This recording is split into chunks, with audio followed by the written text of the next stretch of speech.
são os fenômenos ondulatórios. Então, começando aqui pela reflexão, ela consiste em, por exemplo, você propagar aqui uma onda, ela bate numa superfície e aí ela volta. Ela então é refletida, ela não passa para outro meio. Esse método aqui ele é muito usado, por exemplo, na ecolocalização,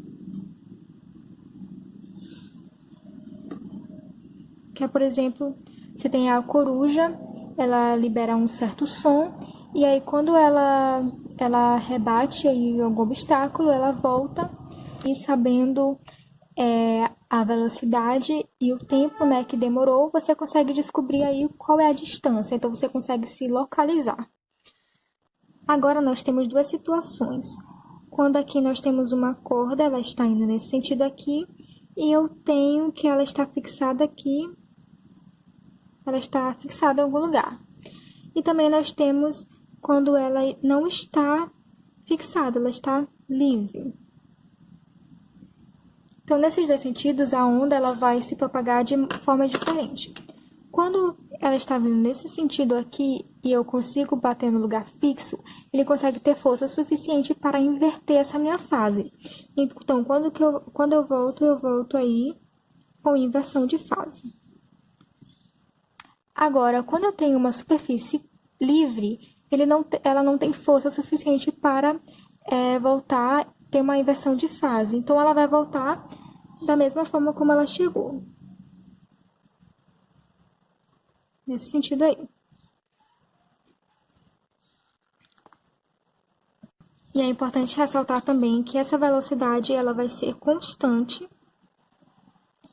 assim como essa amplitude e, portanto, também a frequência e o comprimento, né? Comprimento de onda. Agora, a refração, nós temos quando essa onda, ela consegue ultrapassar um certo meio. Então, ela vem em um meio e, a partir de um determinado momento, ela consegue passar para um outro meio. Então, nisso, haverá aí uma diferença de densidade e também uma diferença de velocidade. Então, aqui nós vemos que a velocidade, ela varia, ela não é mais constante.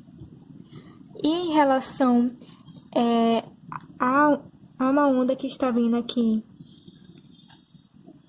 e em um outro meio que ele é mais grosso, nós dizemos então que é como se aqui também fosse fixo, como se esse outro meio ele fosse fixo. Então, o que vai acontecer? Aqui, essa parte daqui, inicialmente, ela vai sofrer, então, uma reflexão, então ela vai conseguir ir para baixo. Então, vai ser mais ou menos assim, ela vai ter uma inversão de fase, mas essa parte que ela é mais grossa, que vai ser a parte que vai ser refratada, ela não vai ter inversão de fase, então ela só vai subir no sentido que veio, né? Então, fica mais ou menos assim.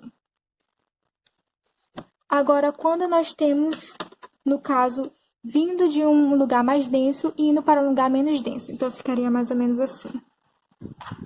Tá a onda aqui vindo de um lugar mais denso e está chegando no lugar mais fino. Então, esse lugar mais fino é como se ele fosse aí uma superfície livre. Então, o que vai acontecer? Como essa superfície aqui mais fina, ela não vai conseguir ter força para inverter esse lado. Então, o que vai acontecer? Essa superfície que é mais grossa, ela vai voltar, continuando para cima. Aqui. E a superfície que estava livre, ela também vai agora nesse sentido aqui, nesse sentido. Então, só para deixar mais fácil, como se a onda estivesse indo nesse sentido, então ela vai voltar aqui, essa parte aqui que vai ser refletida vai voltar, e essa parte aqui que foi refratada, ela vai continuar no mesmo sentido. É importante ressaltar que nesse meio aqui, a frequência ela é considerada constante. Então, como nós temos aqui que a velocidade é igual a F vezes o lambda, comprimento de onda, né? Então, eu posso dizer que o V1 sobre o lambda 1 é igual ao V2 sobre o lambda 2. Posso aqui usar essa relação. Agora, em relação à difração. A difração é a capacidade da onda contornar objetos. Então, por exemplo, quando aí tem uma pessoa que ela está falando e tem um muro, e tem uma outra pessoa aqui, eu consigo escutar o que a outra pessoa está falando. Ou seja, o som ele é liberado, uma onda é liberada, e teoricamente eu não conseguiria escutar por causa que tem uma barreira aqui, né? Mas eu consigo escutar justamente por causa desse fenômeno que é o da difração, que é a capacidade de você contornar os objetos. Mas aí nós temos uma característica importante aqui, que, por exemplo, aqui, nós temos a onda aqui sendo representada por esses traços, que na representação, né, o traço é cheio, ele é considerado aí o vale, enquanto que os pontilhados ou nada é considerado uma crista. E aí, o comprimento de um vale ou de uma crista, né, como vocês já sabem, é o comprimento de onda. E aí, quando ele passa por uma barreira, eu tenho uma certa distância aqui, né? Essa barreira. E aí, nós temos três situações. Quando o comprimento de onda ele é muito menor que essa distância, quando o comprimento de onda é praticamente igual a essa distância, ou quando o comprimento de onda é muito maior que a distância. Então, nesse caso, quando o comprimento de onda ele é muito menor em relação ao Dzinho, ou seja, quando esse D aqui ele é muito grande, esse espaço aqui é muito grande. Então, vocês concordam comigo que não vai ter necessidade de ele contornar o objeto? É como se eu tivesse uma pessoa aqui e aqui tivesse uma grande abertura. Então, o som ele consegue passar. Então, não vai precisar ir de uma difração. Então, aqui não ocorre a difração. E agora, quando o comprimento de onda é praticamente igual a essa distância, aí nós dizemos que começa a ocorrer, então, uma difração. E começa a contornar. E quando esse comprimento de onda ele é muito maior do que essa distância, ou seja, essa distância ela é muito pequena. Então, eu vou ter que precisar aí de uma difração muito maior para poder contornar mais. Então, aqui eu vou ter uma difração intensa.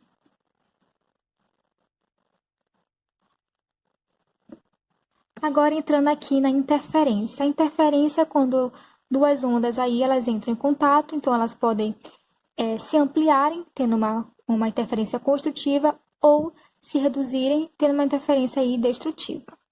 Então, aqui nós vamos colocar como exemplo uma propagação indo nesse sentido e a outra indo nesse sentido. Como elas estão na mesma fase, em mesma concordância de fase, quando elas se encontrarem, haverá aí um aumento de amplitude, um somatório dessas amplitudes que estão indo, e depois cada uma vai seguir aí o seu caminho. Então, a que estava indo para a esquerda continua indo para a esquerda, e a que estava indo para a direita continua indo para a direita. Então, essa aqui é quando eu tenho uma concordância de fase. Agora, quando nós temos uma discordância de fase, o que vai ocorrer? Eu tenho uma indo para cá, nesse sentido, e a outra continua indo para lá, só que agora com inversão de fase. Então, indo aqui nesse sentido. E aí, quando elas se encontrarem, se elas tiverem a mesma amplitude, então elas vão se anular. Se uma for maior, então ela vai ficar no sentido da que for maior. Mas vou supor aqui que elas são a mesma amplitude, então haverá uma anulação entre elas e depois cada uma vai seguir o seu caminho como se nada tivesse acontecido. Então, a que estava indo para a esquerda continua indo para a esquerda e a que estava indo para a direita continua indo para a direita. Esse princípio é conhecido como o princípio de independência da propagação da onda, porque elas se encontram, elas podem tanto se anular quanto podem se ampliar, mas elas vão continuar o seu movimento. Então, em relação à polarização, nós temos quando uma onda ela está aqui se propagando em vários sentidos. Então, como ela está se propagando aqui em vários sentidos, então a gente já sabe que ela não pode ser uma onda longitudinal, ela precisa ser transversal.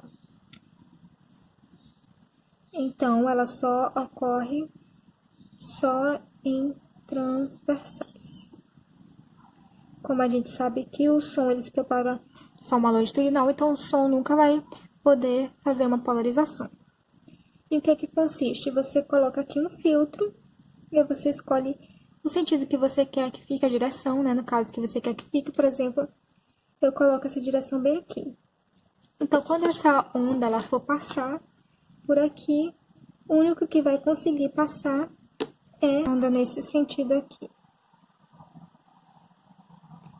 E aí, se eu quiser anular ela, eu posso colocar nesse sentido aqui.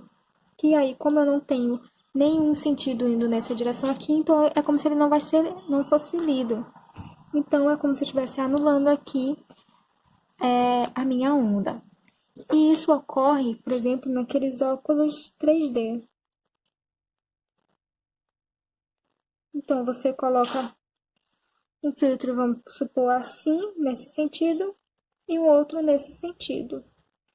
E aí, lá na tela, quando eles fazem o filme, eles colocam ondas, né, que se propagam na forma horizontal e na forma vertical. Então, quando essas luzes elas vierem, vão vir assim e outra assim. No caso, quando essa aqui, que ela está na vertical, ela quiser passar aqui, ela não vai conseguir. Então, o efeito dela vai ser cancelado, mas ela vai conseguir entrar pelo outro lado. E no caso dessa horizontal aqui, ela vai conseguir entrar por esse lado, mas quando ela quiser entrar pelo outro, ela não vai conseguir. Então, aí o nosso cérebro ele recebe essas duas ondas e ele consegue interpretar aí uma imagem em 3D. Inclusive, já caiu uma questão no Enem sobre esse assunto. Eu vou deixar aí para passar aí no vídeo. Vocês podem observar que ele consistia basicamente que vinha uma onda no sentido horizontal e eu queria cancelar esse efeito. Então, como é que eu ia botar? No sentido vertical. Agora, em relação à ressonância, nós temos quando os objetos eles conseguem chegar a uma mesma frequência. E quando eles conseguem chegar a uma mesma frequência, eles conseguem vibrar no mesmo sentido e isso aí aumenta a energia deles. Então, ela tem uma frequência natural, que no caso é a frequência que uma tal substância consegue absorver mais energia. Então, esse princípio aqui da ressonância é muito utilizado, por exemplo, no micro-ondas. Então, o micro-ondas ele vai liberar ali uma frequência próxima da frequência natural da água, e aí todos aqueles alimentos que contêm água, eles vão estar vibrando com a mesma frequência. Então, isso vai aumentar aí a energia e vai aquecer.